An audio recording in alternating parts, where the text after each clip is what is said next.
Money makes money is one of the biggest lies in TFT. If you've played TFT for a while now, you've probably heard these phrases like money makes money, just sit above 50 gold, and lose streaking makes infinite. This is total gold earned throughout the game by rank. In lower elos, players tend to prioritize making 50 as quickly as possible and then econing up, whereas Masters Plus players spend their gold a lot more aggressively. So why is this the case that over time Masters Plus players end up making more gold? Hi, I'm dpei, and I've been coaching in gaming for over 10 years, and I have previously been ranked 1 across multiple sets. Today, we're going to be going over how money is actually made in TFT and why econ is one of the most misunderstood concepts in the game, from Iron all the way to Challenger. So here's the most important concept. People usually think board strength and gold are opposites. In TFT, they actually work together. Board strength makes you money. You win rounds, you streak, and you preserve HP, and money makes board strength. You level, you upgrade units, and you hit your spikes earlier. This shows that econ is a loop, so let's exactly dissect how it works. So let's talk about where gold actually comes from.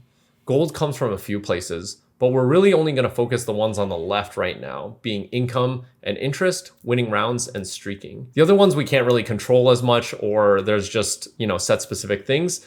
And more importantly, these are the things that we control the most. So this is where most of the mistakes happen. Let's talk about income and interest. From stage 2 onward, you get 5 gold per turn just for playing the game, and that's your income.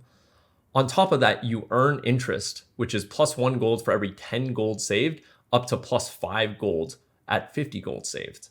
So on paper, it sounds really simple. Save to 50, makes max interest, get rich.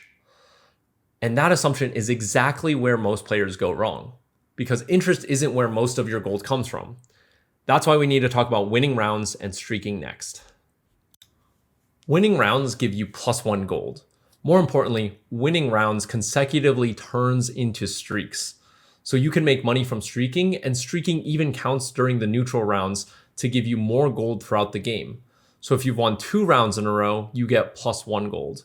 If you've won 5 rounds in a row, you get an extra 2 gold. And only if you've won 6 rounds in a row, you can get 3 extra gold.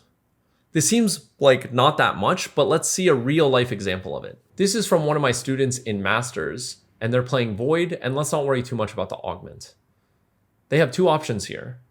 We could either not level and make 20 gold, and that gives us 2 gold from interest automatically, or we could have option 2, which is we level here for Leona or Nico, which are both tanks that significantly increase our board strength. Now, we only make 1 gold from interest, but we could win the round, which is plus 1 gold, or we could extend our streak, which is plus 1 gold. And that's a total of 3 gold instead of 2.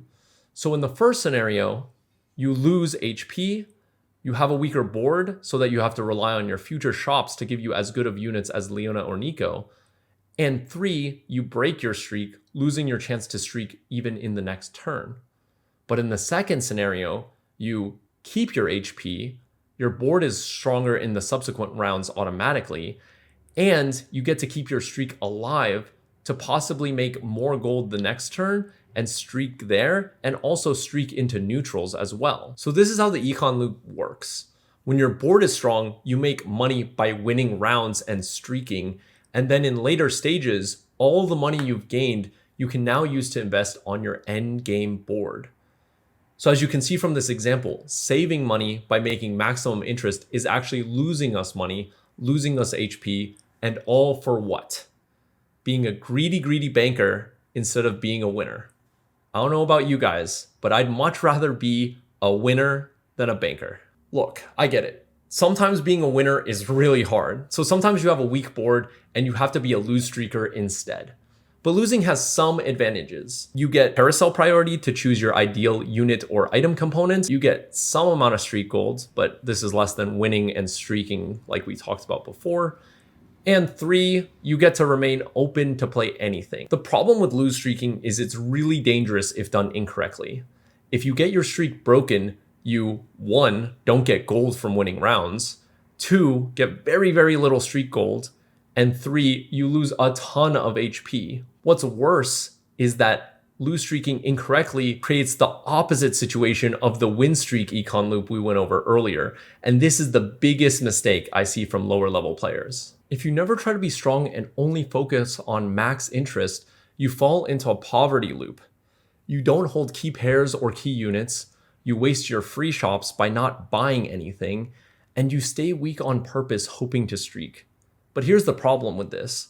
Your stage 2 board ultimately serves as a basis for your stage 3 board. So if you're fully open in stage 2, you didn't use your free 5 shops to convert into board strength, and that's effectively wasting 10 gold in free rerolls that could improve your board. So in stage 3, if you lose streak, you're going to be down in HP, you're going to be down in gold, and you're either forced to roll or you just have to keep losing with your weak board to generate gold. And that's the vicious poverty cycle. Lose streaking can be correct, but only if you have a clear plan to bounce back. If you do lose streak, you must always have the ability to bounce back and start win streaking at some point in the game. You have to know, 1, when you're rolling, 2, what your spike is, and 3, how and when you're flipping the streak immediately on that turn. At some point, you have to start winning. Otherwise, you just have really low HP and an okay amount of gold from lose streaking. This is why some reroll comps can loss streak, because you get great specific items for your 2 or 3 cost carry from carousel priority, and then you roll a lot in stage 3 to convert your gold back into board strength. This is how you lose streak correctly. But again, it's almost always better to string together even tiny win streaks if you can play your strongest board early and win rounds. This is why early game matters so much. Whatever board you end up playing in stage 2 oftentimes carries and sets the direction for your stage 3 board. Unless you're rolling a lot in stage 3, those units in stage 2 serve as a base for your stage 3 board strength. So stage 2 board is actually 2 full stages of extra gold, preserved HP, and easier unit hold. This is why committing to your strongest board early is so important, which is what I will go into more detail in a later video. So let's kill one of the biggest lies in TFT. Money does not magically make money. Board strength and gold feed into each other in a loop. Interest makes you some gold, but winning rounds and win streaking makes you far more. Master the econ loop concept by making strong boards early game, and your late game will be really easy because you'll be filthy rich and very, very healthy. These videos go over the fundamentals that apply to every set, every patch, regardless of balance changes.